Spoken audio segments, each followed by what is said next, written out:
comes to book to screen adaptations, I'm not someone who is a purist.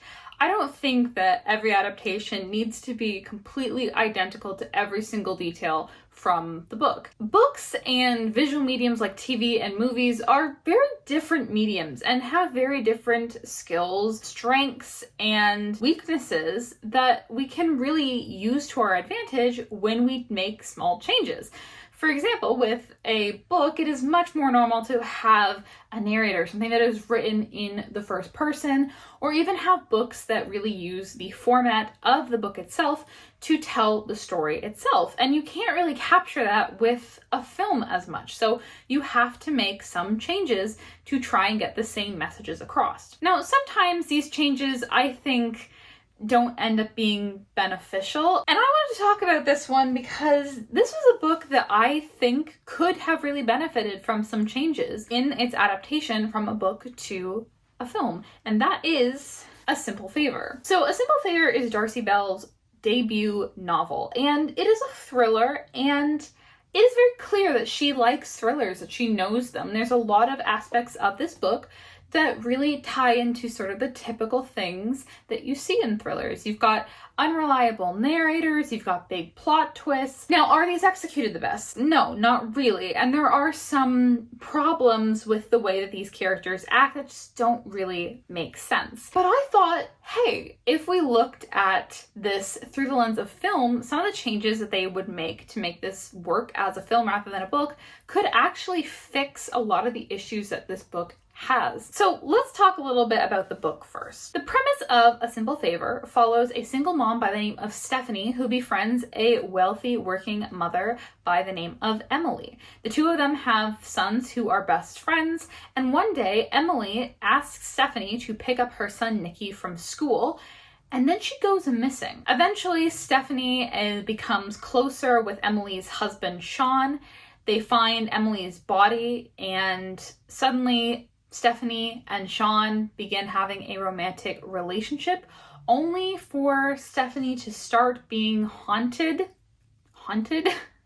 by Emily, as it turns out she may not have been dead after all. This comes with several reveals. The fact that Emily is a lot darker than she lets on, and that she and Sean had a plan for her to fake a disappearance in order to collect insurance money, and that she had planned to use Stephanie for this purpose the entire time during their friendship. She goes even further, using Stephanie by lying to her about why she left, lying about her husband being emotionally abusive to her, and ultimately getting Stephanie to help her cover up a murder and basically implicating her in all of these crimes as well. Now, this is a pretty interesting concept. I think it is interesting, and I think it kind of works because both Stephanie and Emily are unreliable narrators. Emily is unreliable in the typical way you see an unreliable narrator in a thriller. Someone who justifies the things that they do, who sees other people as less intelligent, less important than them. Whereas Stephanie takes the opposite approach. Stephanie has some dark secrets of her own, and she sees the good in everybody. She's unreliable because she's only presenting the audience the best part of herself, and when she talks about the bad things that she's done, she's doing it in a way to try and garner sympathy. And she talks about her friends and the people around her the same way. Even when she finds out that Emily has been lying, that she's been hiding, she thinks she must be doing it for a good reason. She's my friend, she wouldn't do something like this to me. She has a reason, and she very easily believes her when she lies about her husband. And Sean himself is also an unreliable narrator in a similar way. He very much paints Emily as being this instigator, and while we can kind of gather that is somewhat true based on Emily's stories corroborating some of those details, it is clear that he is engaging in this behavior as well. I think this is a cool concept. That's why I picked up the book in the first place. But there are some issues with this. The first one has to do with the narrators themselves, and that is a show don't tell problem, where this book is telling you everything. It is having the narrators tell you how they're feeling, what they're thinking, how they feel about each other. There are ways that I think they could show this, by showing how they interact with each other. We see how the two women act together, and the first half of the book, we only really focus on Stephanie's point of view. Once we get Emily's point of view, it would be interesting to see how she narrates the conversations that she has had with Stephanie. And instead of her just saying, oh, I find her so annoying, she's so awful, it could be something more along the lines of, oh, she said this really stupid thing. And so we are still telling us, but we're getting a little bit of reading between the lines there, which I think would have made it a little bit more open. Now, the other problem I have is that this is something I've seen people talk about when playing D&D, is that the problem with having to play a high intelligence character is that you have to also be high intelligence. And I'm not trying to insult the author here, I promise. All I mean to say is that Emily is meant to be this very conniving, manipulative person, and yet there are multiple times when her plans just either don't make sense or have some problems. There's a couple of moments in this book that I can think of where Emily tells the police something and then immediately in the same conversation changes what she's talking about. And yes, that could be something that is useful. Like maybe she's slipping up, maybe she's desperate, maybe she's changing her story on the fly. But if that was the case, then I would expect the police to catch it, and they don't catch it, which tells me that it isn't necessarily an important part of the plot, but rather just a mistake on the author's part. I think the biggest problem that this book has is that she knows what a thriller is. She knows what the building blocks of a thriller is, but there's really just no spark that makes it snap. You know, it's sort of similar to Divergent in the fact that Divergent is a book that knows what the building blocks are of a dystopian universe. It just doesn't have a strong story on its own. I will say it's a little bit different. I think Divergent, the problem is that the story is kind of ridiculous. With this story, it's just sort of boring. I think that's the biggest sin that it commits, is that a thriller should be engaging. It should be exciting. You should be constantly just like on the edge of your seat. I mean, for example, when I read Ace of Spades, that book I read in one sitting over the course of a day because I sat down, opened it. Next time I looked up, the book was done and it was dark outside.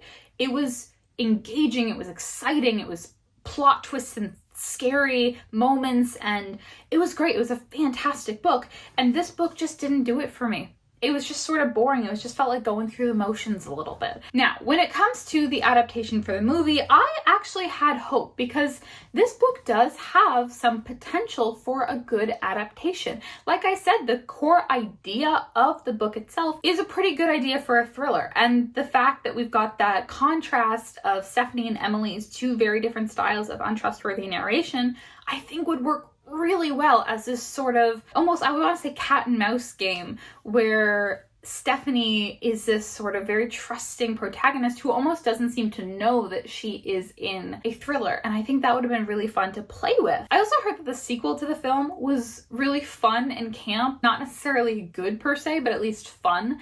And since my biggest issue with this book was just kind of felt boring to me, I thought, okay, well maybe the film is also kind of camp and over the top, and that could also be really fun, and that would fix that problem if they adapted it like that. I also thought that a movie could get rid of some of those book issues. Like I said, the issues with narration, the telling not showing, that is something that films are great at. Films are so great at showing you and not telling you something, letting you take in the information that's on screen without having the narrators or the speakers telling you, oh, I feel this way about this character. You can see it in their faces. You can see it in their body language. And I thought that this book could take it in either direction. Because it's so clear that the author knows thrillers, loves thrillers, you could take this in a direction where you do make it a serious thriller and really lean into that thriller nature, or you could go the opposite direction and really lean into that camp, silly ridiculousness and make it a bit of almost a satire of the genre that is in itself. So I thought there was a real potential. And so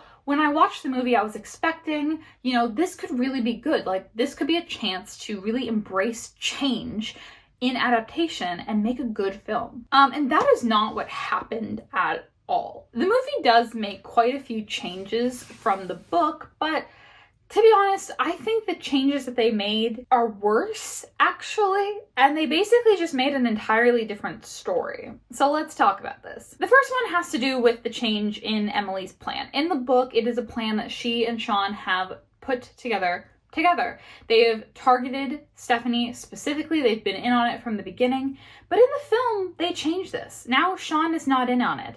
Stephanie is also not originally targeted. Emily decides this insurance scam after talking to Stephanie, where Stephanie talks about the fact that she has life insurance after her husband's death. Also, Emily is not very nice to Stephanie.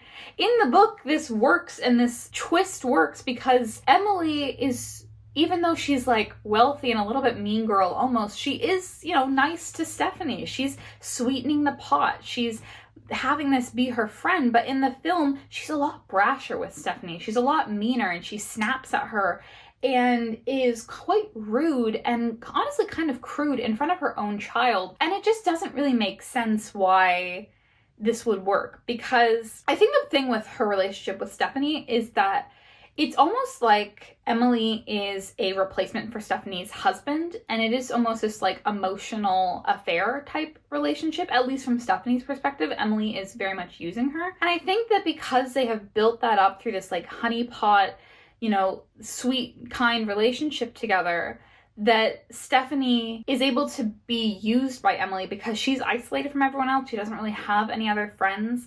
And it is like an abusive relationship. They just don't really set up why these two are such good friends, because Emily is never really nice to Stephanie. And also Stephanie has some other mom friends. They're not really friends, they're sort of acquaintances, but they are at least nicer to her than Emily is at the beginning, so it doesn't really make sense anymore as a setup. Another big change is Emily's twin sister. So in the book, Emily's twin sister calls her out to their family lake house, and it is there that she basically reveals that she wants to kill herself. And then when Emily realizes, hey, I could use this to my advantage, she kind of encourages her sister to kill herself.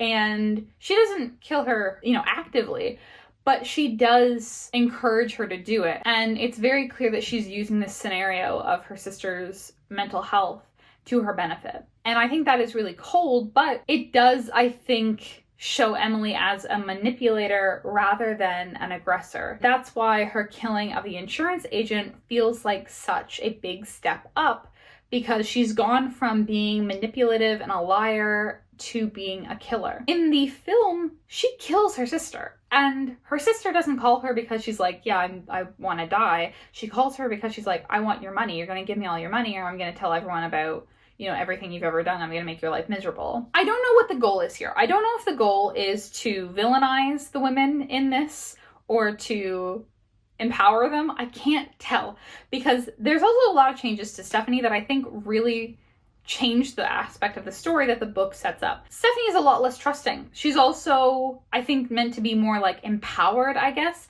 She's actively investigating Emily's blog. She feels like a real pair in this chess game. Like I said, the book feels a bit more cat and mouse, where this feels more like a chess game. She knows that Emily's alive and she's trying to outsmart her. And I think we definitely see that at the end of the film, which we will get to the end of the film in a moment, where she tries to trick Emily into confessing and having her arrested. She doesn't trust Emily, which makes sense for the way Emily's been treating her from the beginning, but it doesn't make sense for the story itself and what we were trying to do with the story originally.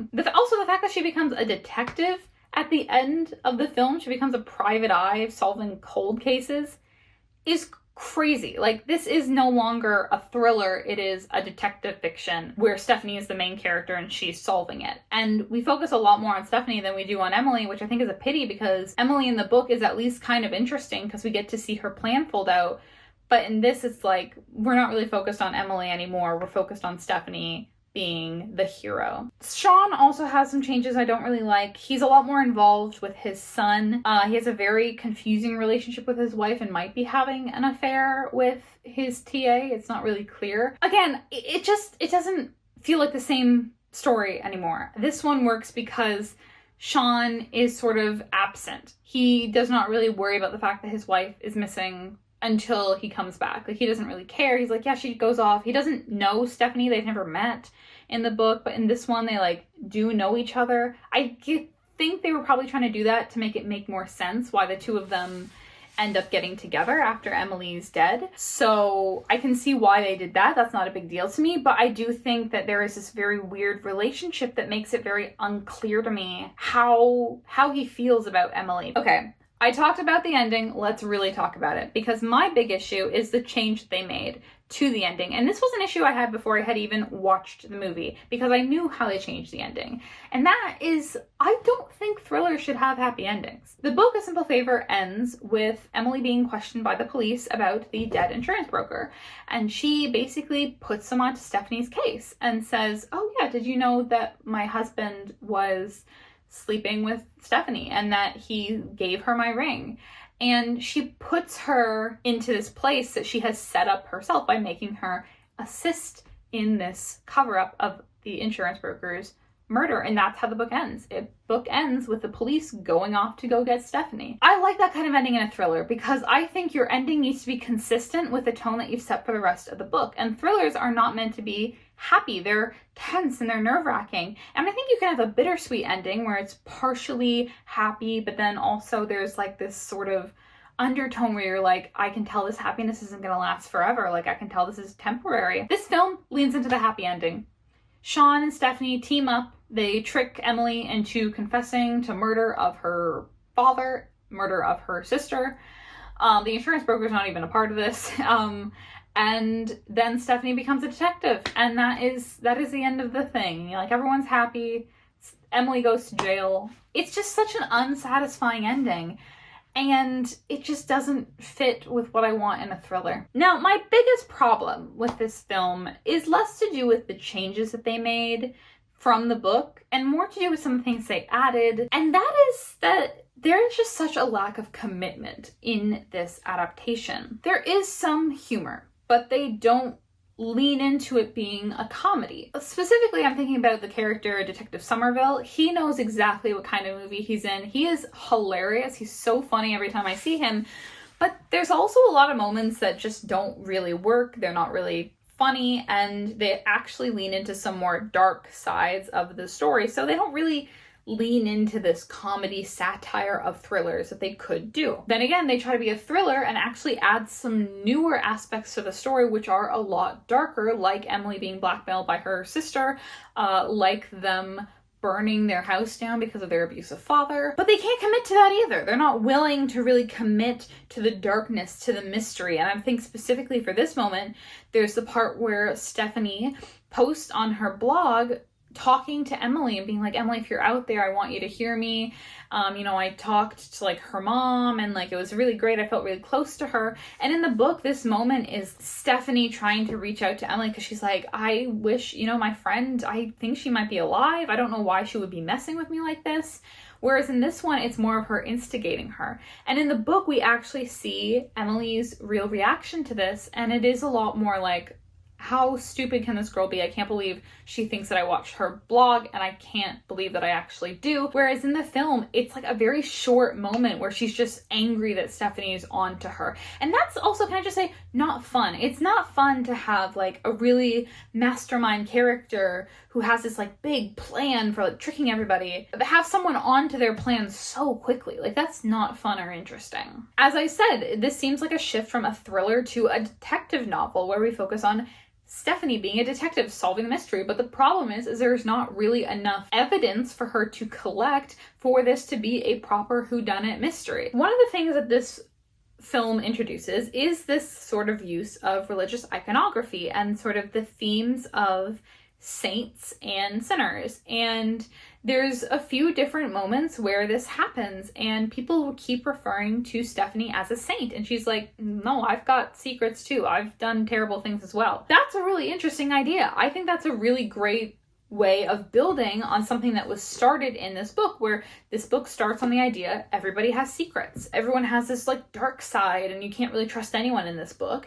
And so pushing that into like that religious theme of Stephanie continually being called a saint, but she's really not, of Emily's real name being Grace and her sister being named Faith, and, meeting up at the Bible camp, and that's where she commits the ultimate murder of her sister.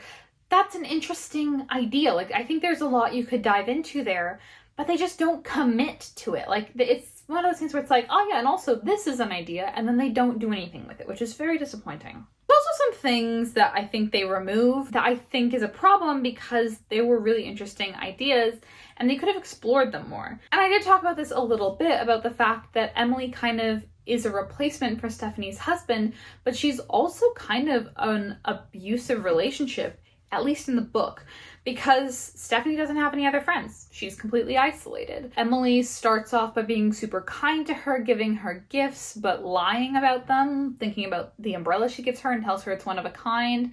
But, you know, there's a bunch of them at her house and love bombing her, essentially. But we find out when we get to Emily's section that she has targeted Stephanie from the beginning because she knows that she's weak and she's trusting and she'll be an easy target. That's a really interesting idea, the idea that this friendship was built on a lie from the beginning. Whereas in the film, we get rid of this. Stephanie is not very trusting and Emily is not very kind to her, even from the beginning. And she hasn't been playing this from the beginning. So Stephanie's not really a mark. She's just sort of the closest possible person, which if you are planning on being as intelligent and manipulative as Emily's supposed to be, that doesn't really make sense because you need to find someone for your plan who you know you can use. And Stephanie is not that person. It also seems like because of this, they were trying to make Stephanie more confident and strong, but in doing so, they get rid of what makes this an interesting thriller because they get rid of her trusting, the fact that she's an unreliable narrator because she sees the best in people. That's what makes Stephanie an interesting character to me, and the removal of that in the sake of making her a strong female character is, I think, what hurts her story the most. Yeah, so that is all my issues with that adaptation. It is really a shame because I think that it could have been a really good example of how changes can actually make the media better. There are some times when movies are actually better than the books that they're based on because they know what the weaknesses are, they know how to change them to make them stronger, and the very shift of format gets rid of a lot of those weaknesses in the first place. I just was a little bit disappointed because I think this is a book that has great potential and the film just doesn't lean into that. All right, that's it for me today. I hope you enjoyed this video and let me know, have you read A Simple Favor? Have you watched the movie? Did you like the movie? Do you think that it is better than the book? I'd love to hear your opinion on that as well. I will see you all in the next video. Bye!